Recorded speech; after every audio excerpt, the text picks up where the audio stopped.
So, you're in a 50-50 co-founder setup. Sounds fair, right? Until you hit a decision you just can't agree on. That's what we call a deadlock. And if you're not ready for it, it can freeze your entire business. Here's how to think about it, using a simple 6-part framework: rights, roles, responsibilities, rewards, restrictions, and resolution. First, rights. If you each own 50%, you each get 50% of the vote, which means you can block each other.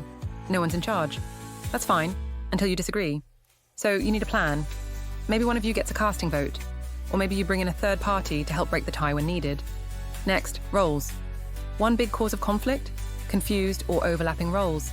You both think you're responsible for the same thing. The fix? Be crystal clear. One leads commercial, one leads product. Whatever works, just agree it and write it down.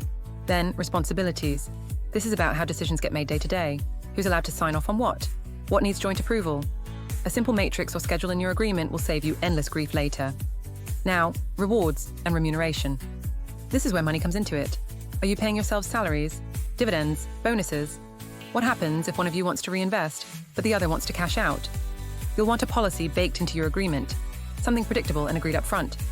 On to restrictions. You'll need guardrails. What if one of you wants out, or wants to bring in someone new? You need clauses covering share sales, preemption rights, leaver scenarios, so no one gets blindsided. And finally, resolution.